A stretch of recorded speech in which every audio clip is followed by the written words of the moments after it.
गुरुर्ब्रह्मा गुरुर्विष्णू गुरुर्देव महेश्वरा गुरु साक्षात परब्रह्म तस्मै श्री गुरुवे नमः.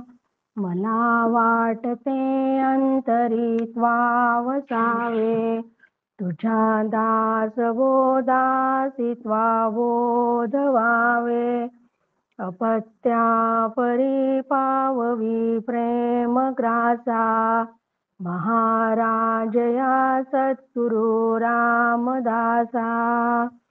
श्रीराम शुका सारिके पूर्ण वैराग्य जाचे वशिष्ठा परिज्ञान योगेश्वराचे. कवी वाल्मिका सारिका मान्य ऐसा नमस्कार माझा सद्गुरु रामदासा. जय जय रघुवीर समर्थ. सद्गुरु प्रल्हाद महाराज, डॉक्टर काका व आदरणीय मंदाताईंना नमस्कार करते. जयश्रीताईंनाही नमस्कार करते. दासबोध व अभ्यास वर्गासाठी जमलेल्या तुम्हा सर्व श्रोत्यांना वंदन करते. जय जय रघुवीर समर्थ. आज अभ्यासाचा दशक 7 समास 6 बद्धमुक्त निरूपण. अद्वैत ब्रह्म निरूपले जे कल्पने रहित संचले. क्षण एक तदाकार केले मजया निरूपणे श्रीराम. परिम्या तदाकार व्हावे ब्रह्मची होऊनी असावे. पुन्हा संसारासन यावे चंचळपणे सर्वथा श्रीराम. की मागच्या 2 समासामध्ये अद्वैत निरूपण समर्थांनी सांगितलं आणि ते सांगितल्यानंतर अद्वैत ब्रह्माच्या निरूपणामुळे सर्व शंका मावळल्या आणि सर्व कल्पना मावळलेली असल्यामुळे अद्वैत स्थितीचा क्षणभर मला अनुभव आला आहे. आणि मला असा अनुभव आल्यामुळे इतका आनंद झाला की मला वाटते की मी ब्रह्माशी सतत तद्रूपच होऊन राहावे. ती स्वरूप स्थिती कधी मोडूच नये, म्हणजे मी पुन्हा द्वैतरूपी प्रपंचाचा मला पुन्हा अनुभव येऊ नये असं त्या शिष्याला वाटते. कल्पना रहित जे सुख तेथे नाही संसार दुःख. म्हणून तेच एक होऊनी असावे श्रीराम. की कल्पना रहित अद्वैत बोधाचा असलेल्या सुखाला संसार दुःखाचा स्पर्शही नाही असं मी स्वतः अनुभवलं आहे. म्हणून यापुढे मी त्याच अवस्थेत राहावे असं त्या शिष्याला वाटते. ब्रह्मची होई जे श्रवणे पुन्हा वृत्तीवरी लागे येणे. ऐसे सदा येणे जाणे चुके नाकी श्रीराम. की श्रवणाने मी ब्रह्म आहे असा अनुभव येतो खरा, पण पुन्हा अंतःकरण वृत्ती जागी होऊन स्वरूप स्थिती ढळते. त्यामुळे ज्ञान अज्ञानाचे हे येणे जाणे सतत चुकत नाही असेच दिसते आहे. मने अंतरिक्ष जावे क्षण एक ब्रह्मची व्हावे. पुन्हा तेथून कोसळावे वृत्तीवरे मागुते श्रीराम. की अंतःकरण वृत्ती चिदाकाशात क्षणभर ब्रह्मामध्ये लीन व्हावी व पुन्हा जागे होऊन वेगाने मागे यावं, त्याप्रमाणे माझे होते आहे. प्रत्यावृत्ती सैरा वैरा किती करू येरा झारा. पायी लावनिया दोरा कीटक जैसा श्रीराम. की इथं समर्थांनी दृष्टांत दिला की एखाद्या कीटकाच्या पायाला दोरा बांधून त्याला उडू द्यावे व नंतर पुन्हा खाली ओढावे. त्याचप्रमाणे ही अंतःकरण वृत्ती आत्मकार व्हावी व पुन्हा ती स्वैरपणे मागे परतावी. अशी ही ये जा किती दिवस करीत राहावे. उपदेश काळी तदाकार होता पडे हे शरीर. अथवा नेणे आपपर ऐसे झाले पाहिजे श्रीराम. की उपदेशकानी पडून जीव ब्रह्मरूप होताच शरीराला एक तर मरण तरी यावे किंवा व्युत्थान झाल्यावर म्हणजे माझी द्विधावस्था थांबली पाहिजे. कारण माझे व दुसऱ्याचे हे अज्ञान काळातील भान तरी नष्ट झाले पाहिजे, असं त्या श्रोत्याला वाटायला लागले.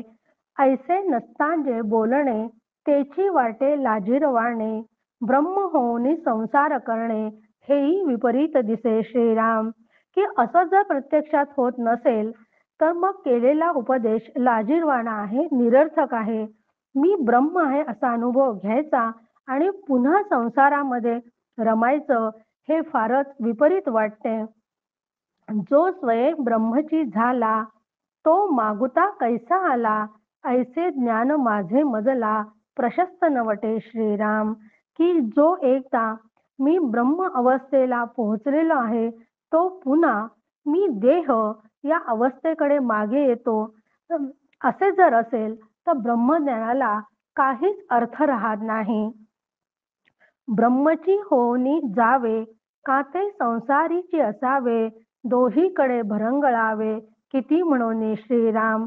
एक तर ब्रह्म होऊन राहावे, नाही तर मग संसारात तरी असावे. पण एकदा ब्रह्म, एकदा संसार, असा सारखा चढउतार किती करावा. निरूपणी ज्ञान प्रबळे, उठून जाता ते मावळे, मागुता कामक्रोध खवळे, ब्रह्मरूपाचे श्रीराम.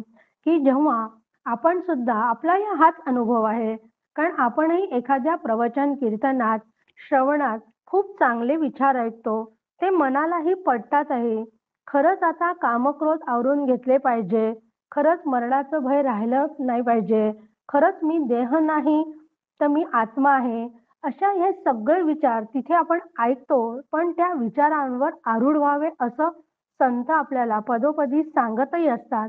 पण श्रवणातून घरी आल्याबरोबर लगेचच पहिले पाढे 55 अशी स्थिती होते आणि स्थळत्याग होताच सवेची जाते, असा तुमचा आमचा सगळ्यांचा अनुभव आहे. मग हाच अनुभव त्या श्रोत्यालाही आला आणि श्रोता म्हणतो की श्रवण होताना ब्रह्मानुभव येतो व श्रवण थांबताच जे काम क्रोध आहे ते पुन्हा उफाळून वर येतात. मग ते ब्रह्मरूपाला झालेले असतात का, अशी शंका त्या श्रोत्याला आली. ऐसा कैसा ब्रह्म झाला, दोहीकडे अंतरला, ओढगस्तपणेची गेला, संसार त्याचा श्रीराम. की असा कसा मग हा ब्रह्मज्ञ, की पुन्हा कामक्रोधामध्ये अडकतो. एकूण असे दिसते की धड ना ब्रह्म ना धड संसार, अशा ओढाताणीमध्येच त्याचं सांसारिक जीवन संपून जाते. घेता ब्रह्मसुखाची गोडी, संसारिक मागे ओढी, संसार करिता आवडी, ब्रह्मी उपजे मागुती श्रीराम. की ब्रह्मसुख भोगल्यामुळे त्याला जी आनंदाची अनुभूती येते, त्याच आनंदाची त्याला ओढ लागते. आणि इकडे जन्मोजन्मीच्या संस्कारांमुळे प्रपंचही करावा असं वाटतो आणि प्रपंचही मागे ओढतो. पण मग प्रपंचाने पुन्हा मागे ओढले की आवडीने संसार करू म्हटलं तर ब्रह्मसुखाची पुन्हा आवड निर्माण होते. अशा द्विधा अवस्थेत तो अडकतो. कारण ब्रह्मज्ञानामुळे त्याला संसार नको वाटतो आहे आणि विषय सुखामुळे संसारात रमतो व ब्रह्मज्ञानाचा विसर पडतो. म्हणजे कसं की धड ना ब्रह्म, धड ना संसार, असे दोन्हीही त्याचे अर्धवट राहतात. ब्रह्मसुख नेले संसारे, संसार गेला ज्ञानाद्वारे, दोन्ही अपुरी पुरे एकही नाही श्रीराम. की असं त्याचं दोन्हीकडे अर्धवटच, दोन्ही गोष्टी अर्धवटच झालेल्या असतात. या कारणे माझे चित्त चंचल झाले दुष्टित, काय करणे निश्चित, एकही नाही श्रीराम.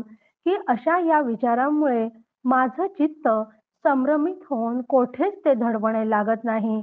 एकाचाही निर्णय होत नसल्याने काय करावे ते समजत नाही. परमार्थात परमार्थ मार्गाला नुकताच लागलेल्या साधकाची अशीच अवस्था असते.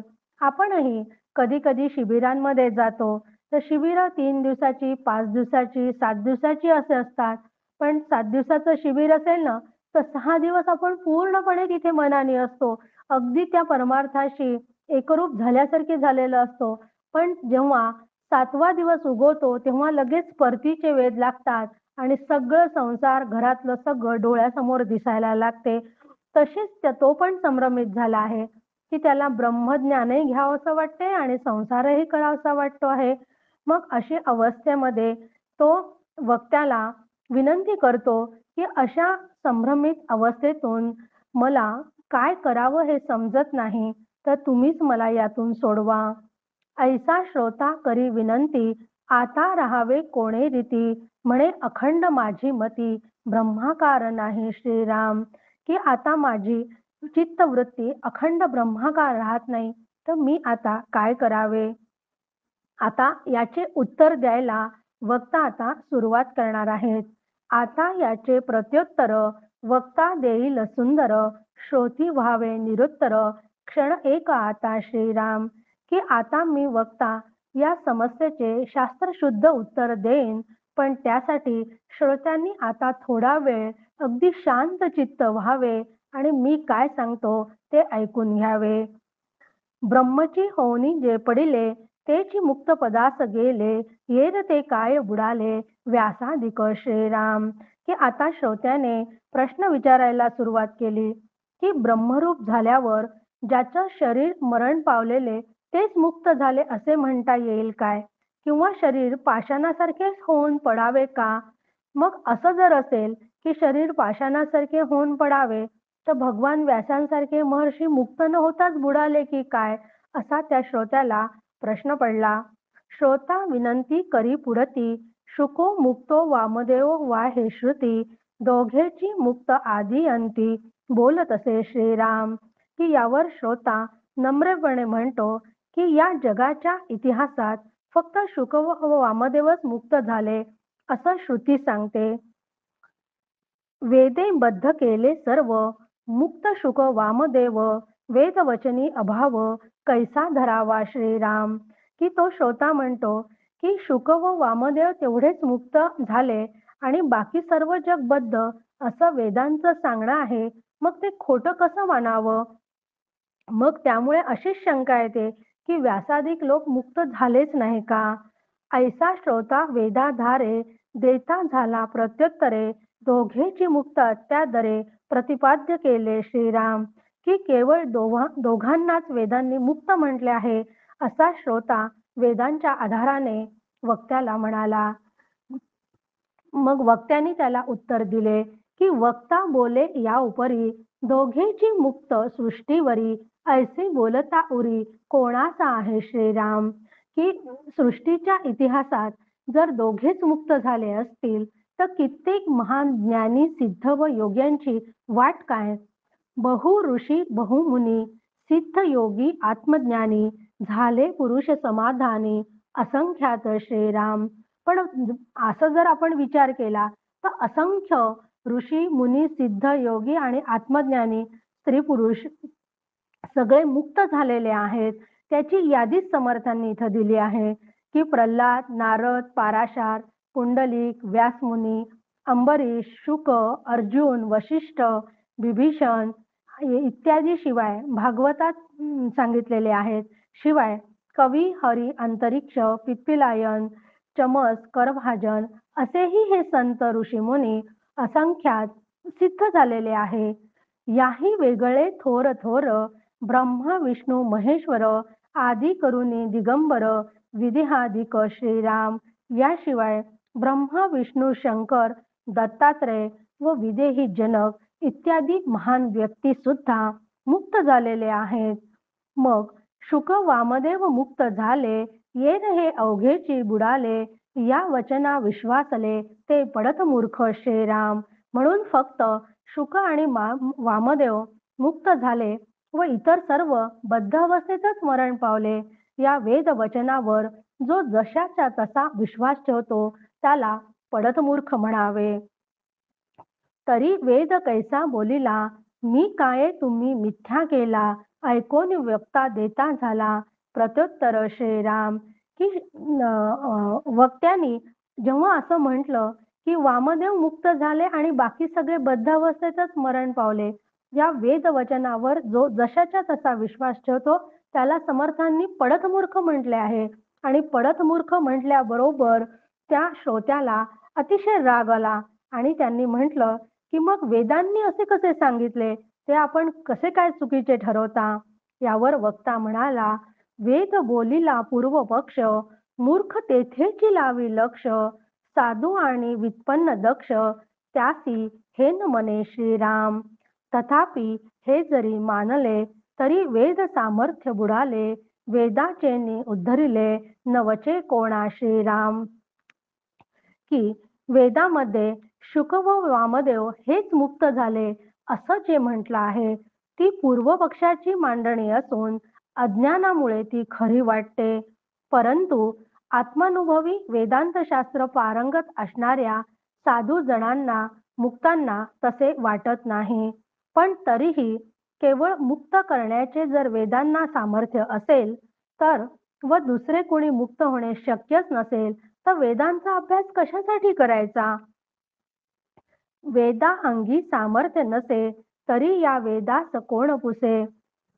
म्हणून वेदी सामर्थ्य असे, जन उधरावया श्रीराम.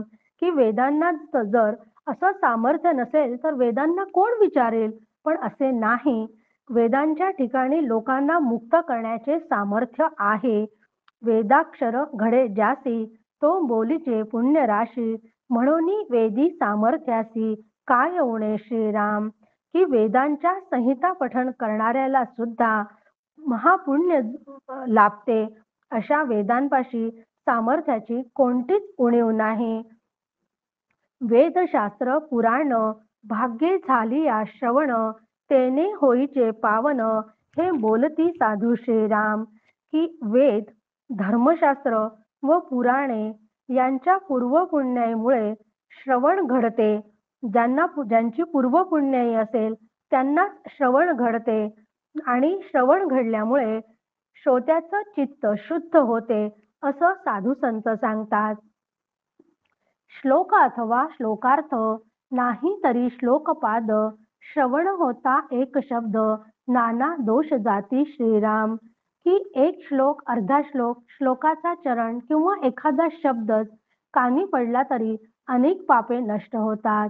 म्हणून साधकाने हे लक्षात ठेवायचे, की इथं हे सांगितलेलं जरी असलं तरी तसं होते, पण यातून या सगळ्या वाक्यांमधून एकच बोध घ्यायचा, की या श्लोकांनी जीवनाचा उद्धार होण्याची व्यवस्था आहे. वेदशास्त्री पुराणी ऐस्या वाक्याच्या आईनी, अगाध महिमा व्यासवाणी, वदोन गेली श्रीराम. की वेदशास्त्रे पुराणे यात अशा अर्थाची कित्येक वाक्य आहेत, की त्या वाक्यांनी माणसाचं जीवन उद्धार होऊन जातो. खुद व्यासांनी वेदांचं महात्म्य त्याच्या दैवी वाणीने सांगून ठेवलेले आहे. एकाक्षर होता श्रवण, तात्काळची होईचे पावन, ऐसे ग्रंथाचे महिमान, ठाई ठाई बोलिले श्रीराम. की वेदांचं एक अक्षर सुद्धा चुकून जर कानी पडले तर श्रोता पावन होतो, असं वेदांचं महात्म्य जागोजागी सांगितलेले आहे.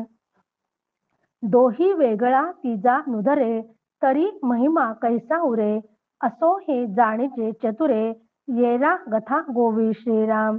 की शुक आणि वामदेव या दोघांशिवाय तिसरा कोणाचाच उद्धरून गेले नाही असे मानले, तर त्या वेद महात्म्याला काहीच अर्थ उरणार नाही. म्हणून मर्म जाणणाऱ्यांनाच, की ज्यांचा अभ्यास आहे आणि वेदांवर श्रद्धा आहे, त्यांनाच माझे बोलणे कळेल. इतर सगळे जण फक्त गोंधळातच पडतील. कारण सिद्धांत पक्षाच्या सिद्धीसाठी पूर्व पक्ष मांडावा लागतो. वेदशास्त्रे पुराणे कैसी होती अप्रमाणे, दोघा वाचून तिसरा कोणे, उद्धरावा श्रीराम. म्हणून वेदशास्त्र पुराणे यातील वाक्यांचे त्यामुळे प्रामाण्य कसे नष्ट होईल, ते प्रामाण्य नाकारले तर त्या दोघा वाचून तिसऱ्या व्यक्तीचा उद्धार करण्याची सोयच उरणार नाही. म्हणसी काष्टी लागोनी पडला, तोची एक मुक्त झाला, शुक तोही अनुवादला, नाना निरूपणे श्रीराम. मोक्षासंबंधी सामान्य माणसांचे अनेक गैरसमज आहेत, की मुक्त झाला असेल त्याने, अगदी लाकडासारखे क्रियाशून्य असावे. त्यांनी सतत ध्यानातच राहावं. त्यामुळे त्याच्या हातून कोणतीच क्रिया होणार नाही. अचेतनासारखं त्याने पडून राहावं. परंतु शुकदेवांनी तर भागवत ग्रंथात अनेक आध्यात्मिक विषयांचे स्पष्टीकरण केले आहे. म्हणजे त्यांनी मुक्त झाल्यावरही कार्य केलं आहे. मग मुक्त झाल्यावर ते क्रियाशून्य नव्हते. शुक मुक्त ऐसे वचन, वेद बोलिला हे प्रमाण, परी तो नव्हता अचेतन, ब्रह्माकार श्रीराम. की शुक मुक्त झाला हे वेदवचन सत्यच आहे. पण ते ब्रह्मरूप झाल्यावर ब्रह्माप्रमाणे ते निष्क्रिय झाले नाहीत किंवा अचेतनाप्रमाणे पडूनही राहिले नाही. अचेतन ब्रह्माकार असता शुक योगेश्वर, तरी सारासार विचार, बोलणे न घडे श्रीराम. की योगेश्वर शुक जर ब्रह्मरूप झाल्याने अचेतन लाकडाप्रमाणे झाले असते, तर सार आणि असार याचा शास्त्रशुद्ध विवेक कोणी सांगितला असता? तो सांगताच आला नसता त्यांना. जो ब्रह्माकार झाला तो काष्ठ होऊन पडिला, शुक भागवत बोलिला, परीक्षिता पुढे श्रीराम. ब्रह्मरूप झाल्यावर काष्टाप्रमाणे होतो असं जर असतं, तर शुकाला भागवत ग्रंथात परीक्षित राजाला जे तत्वज्ञान सांगता आले नसते. कारण त्या तत्वज्ञानाने 7 दिवसात परीक्षित राजाला मोक्ष मिळाला, अशी कथा आपण भागवतात ऐकलेली आहे. निरूपण हे सारासार, बोलिला पाहिजे विचार, धांडोळावे सचराचर, दृष्टांता कारणे श्रीराम. क्षण एक ब्रह्मची व्हावे, क्षण एक दृष्ट धोंडाळावे, नाना दृष्टांती संपादावे, वक्तृत्वासी श्रीराम. म्हणून आध्यात्मिक निरूपणात सार व असार यांचे स्पष्टीकरण करण्यासाठी अनेक उदाहरणे आणि युक्त्या वापराव्या लागतात. त्यासाठी शास्त्रीय ग्रंथात नेहमी रज्जू सर्प, शुक्ती रजत म्हणजे शिंपली पडलेली असताना चांदीचा भास होणे, मृगजळ इत्यादी दृष्टांत दिल्या जातात. ते सर्व दृष्टांत जे दिले जातात ती सृष्टीतील उदाहरणे असतात. म्हणून सृष्टीचे व युक्तीसाठी शास्त्राच्या ग्रंथांचे भान असावेच लागते. नुसता काष्टाप्रमाणे पडून राहिले तर कसे जमेल? म्हणून देवांसारखे वक्ते आत्मानुसंधानातही राहतात व ज्ञान होण्यासाठी दृश्य जगतातील पदार्थांचा दृष्टांत म्हणून उपयोग करून स्वतः निरूपण करतात. कारण दृष्टांतामुळे निरूपण अधिक परिणामकारक होते व साधकाला लवकर आकलन होते. असो भागवत निरूपण, शुक बोलिला आपण, तया अंगी बद्धपण, लावू नये की श्रीराम. म्हणून भागवतासारख्या महान ग्रंथामध्ये शुकाचार्यांच्या निरूपणाचा फार मोठा वाटा आहे. त्यासाठी त्यांचा मोक्ष नाकारून त्यांना बद्ध म्हणता येणार नाही. म्हणून बोलता चालता निचेष्टित पडिले नसता, मुक्ती लाभे सायोज्यता, सद्गुरु बोधे श्रीराम. म्हणून श्री गुरुमुखाने महावाक्य श्रवण झाल्यावर ज्याला सायुज्य मुक्ती लाभते, तो लाकडाप्रमाणे पडून न राहता तो बोलतो, चालतो आणि आपले सगळे व्यवहार तो करत असतो. एक मुक्त, एक नित्यमुक्त, एक जाणावे जीवनमुक्त, एक योगी विधेयमुक्त, समाधानी श्रीराम. सचेतन ते जीवनमुक्त, अचेतन ते विधेयमुक्त, दोही वेगळे नित्यमुक्त, योगेश्वर जाणावे श्रीराम. म्हणून समर्थांनी येथे मुक्तांचे 3 प्रकार सांगितले आहेत: नित्यमुक्त, जीवनमुक्त व विदेहमुक्त. मोक्ष प्राप्तीनंतरही कार्यक्षम असणारे म्हणजे मोक्ष मिळाल्यानंतर समाजासाठी कार्य करणारे असतात, ते जीवनमुक्त होय. कारण जीवनमुक्ती त्यांना प्राप्त झाल्यावर म्हणजे ब्रह्मानुभव आल्यानंतरही शेष प्रारब्ध संपल्यावर त्यांचा देह पंचतत्वात लीन होतो, तेव्हा हा जीवनमुक्तच विदेहमुक्त अवस्थेत जातो, म्हणजे विदेहमुक्त होतो. म्हणजे वर्षानुवर्ष समाधीत राहणारे सुद्धा विदेहमुक्तच असतात. परंतु अत्यंत श्रेष्ठ योगी असलेले मात्र नित्यमुक्त असतात. कारण नित्यमुक्त या दोन्हीहूनही वेगळे असतात. समर्थ रामदास स्वामी, ज्ञानेश्वर महाराज, तुकाराम महाराज नित्यमुक्त असतात. कारण ईश्वरी योजनेनुसार ते वेळोवेळी अवतार घेऊन धर्म व अध्यात्माला नवचैतन्य देण्याचे महत्कार्य करत असतात. स्वरूपाबोधे स्तब्धता, न जाणावी ताटस्थता. ताटस्थता आणि स्तब्धता हा देहसंबंधू श्रीराम. म्हणून मी ब्रह्म असा अनुभव आल्यावर त्या अनुभवात बुडलेल्या स्थितीत जो अत्यंत स्तब्ध अवस्थेत राहतो त्यालाच इथं तटस्थता म्हटलं आहे. कारण त्या स्तब्धतेमध्ये तो काही कायम स्थितीत राहू शकत नाही. कारण ब्रह्म अनुभव आल्यावर सतत त्या समाधी अवस्थेत राहणं फार कठीण असते आणि तसं राहू शकत नाही. पण कारण या स्तब्धतेमध्ये काय आहे की तिथे कायम स्थिती नाही आहे. म्हणजे ती स्थिती जी आहे ती देहसापेक्ष स्थिती आहे. म्हणून येथे अनुभवासी कारण येर सर्व निकारण, तृप्ती पावावी आपण आपुल्या स्वानुभवे श्रीराम. की म्हणून अनुभव हा मुख्य असून त्याचे शरीरावर होणारे परिणाम गौण आहेत, ते विचारात घेण्याचं कारण नाही. कारण स्वतः अनुभव घेऊन तृप्त होण्यातच जीवनाचं सार्थक आहे. कंठ मर्यादा जेविला, त्यास म्हणती भुकेला. तेने शब्दे जाजवला, हे तो घडे ना श्रीराम. की पोटभर जेवल्यावर जर कोणी हा उपाशी आहे असं म्हटलं तर त्याला त्या म्हणण्याचा मुळीच त्रास होत नाही. त्याप्रमाणे विपरीत कल्पनांमुळे कोणी मुक्ताला बद्ध म्हटले तर त्याची मुक्ती कधीच बिघडत नाही. स्वरूपी नाही देहो, तेथे काहीसा संदेहो. बद्ध मुक्ता ऐसा भावो, देहाच कडे श्रीराम. की ब्रह्म अनुभवात देहबुद्धीचा स्पर्शही नसतो किंवा ब्रह्मस्वरूपात देहाला अस्तित्व नसते असंही म्हणता येते. त्यामुळे मोक्षाच्या देहसापेक्ष लक्षणांविषयी शंका सुद्धा घेऊ नये.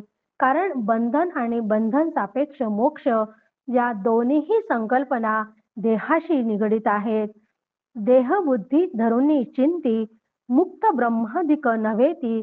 तेथे शुकाची कोण गती, मुक्तपणाची श्रीराम.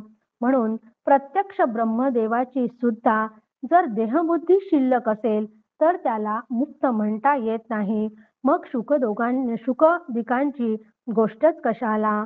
मुक्तपणे हेची बद्ध, मुक्तबद्ध हे अबद्ध. स्वस्वरूप स्वतः सिद्ध, बद्धना मुक्त श्रीराम. मुक्तपणाची पोटी शिळा, बांधता जायचे पाताळा.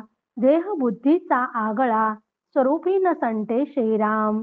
मीपणापासून सुटला, तोची एक मुक्त झाला. मुखा अथवा बोलिला, तरी तो मुक्त कैसा श्रीराम.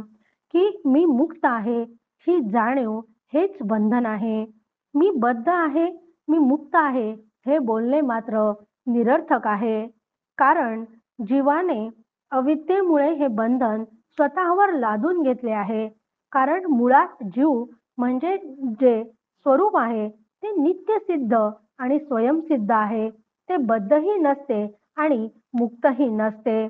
मग मी मुक्त, मी बद्ध ही कल्पना जोपर्यंत जीव घट्ट धरून आहे तोपर्यंत तो देहबुद्धीला धरून मीच्या रूपाने शिल्लकच असतो. तोपर्यंत खऱ्या अर्थाने तो मुक्तच होत नाही. कारण त्याचा अहम बाध झाल्याबरोबर त्याला मुक्त म्हणता येते. तो स्वतः तसे म्हणो की न म्हणो मग तो मुक्तच असतो. जयास बाधावे ते वाव, तेथे कैसा मुक्त भाव. पाहो जाता सकळ वाव, गुण वार्ता श्रीराम. की मोक्षासाठी जातानाच्या ज्या प्रक्रियांचा आपण अभ्यास केला होता तेव्हा बाध प्रक्रिया पण सांगितली होती.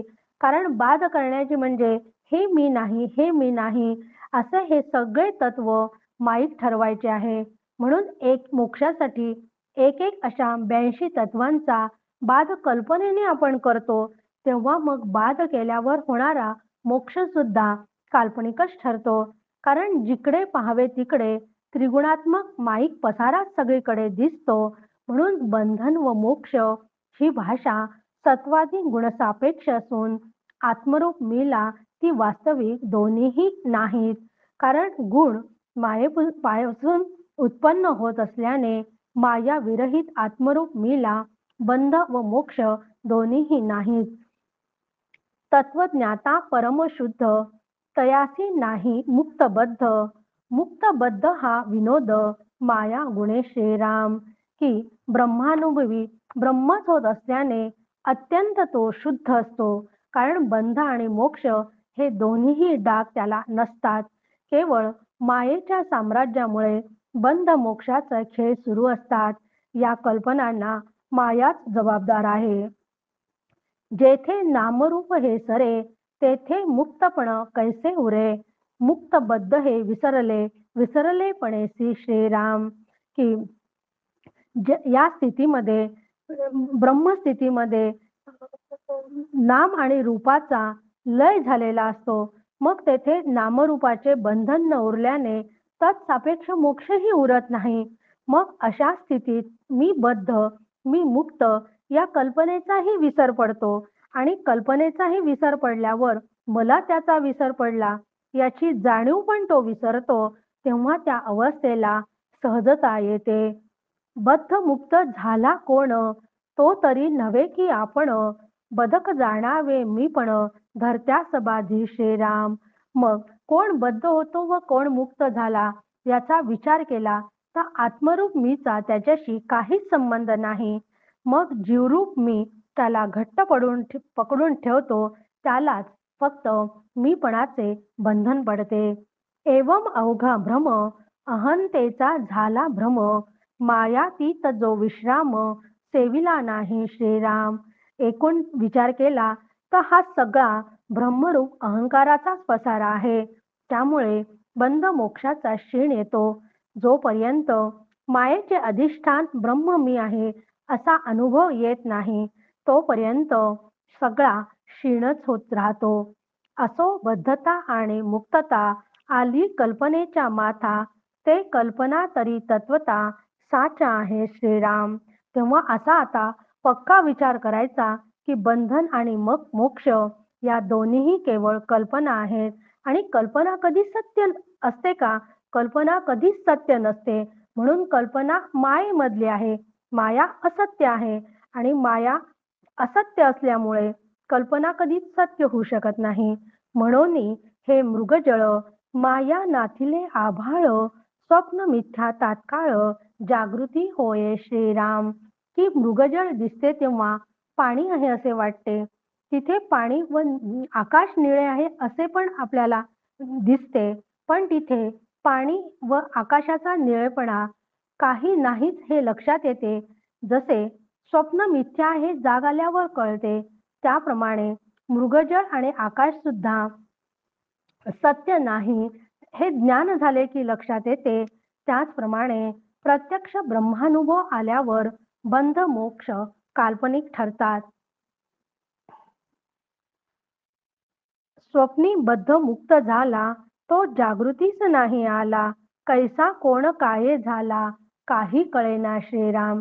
की स्वप्नात कोणी बद्ध किंवा मुक्त झाला असे त्याला वाटले पण तो जागाच झाला नाही तर त्याला कोणते बद्ध किंवा मुक्त झाला या गोष्टीला काही अर्थच उरत नाही. म्हणून मुक्त विश्वजन जयास झाले आत्मज्ञान. शुद्ध ज्ञाने मुक्तपण समूळ वाव श्रीराम. बद्ध मुक्त हा संदेहो धरी कल्पनेचा देहो. साधू सदा निसंदेहो देहातीत वस्तू श्रीराम. आता असो हे पुरती पुढे राहावे कोणे रीती. तेची निरूपण श्रोती सावध परिसावे श्रीराम. की ज्याला आत्मज्ञान झालेला असते त्याच्या दृष्टीने जगत व सारे जीव मुक्तच दिसतात. कारण शुद्ध ज्ञान झालेल्या त्याला मोक्षपदाची संकल्पना सुद्धा निरर्थकच ठरते. म्हणून साधकाने मोक्ष ही बंधन सापेक्ष कल्पना आहे व बंधन हे वास्तविक नसून ते कल्पित आहे. त्यामुळे मोक्षही कल्पनित ठरतो हे लक्षात घ्यावे. मग या बंधनातून सुटण्यासाठी श्री गुरूंना शरण जाऊन ज्ञान मिळवावे लागते. ज्ञानाने चित्ताचा चैतन्यात लय होतो आणि त्याला सहजता आली की विज्ञान होते. मग या अनुभवासाठी साधकाची विचारांची दिशा कशी असावी हे श्रोत्यांनी सावधपणे ऐकावे. पुढच्या समासात म्हणूनच साधन प्रतिष्ठा निरूपण समर्थ सांगणार आहेत. मग त्या साधकांसाठी काय साधकांनी काय करायचे हा विचार आपण पुढच्या प्रवचनात ऐकू. जय जय रघुवीर समर्थ.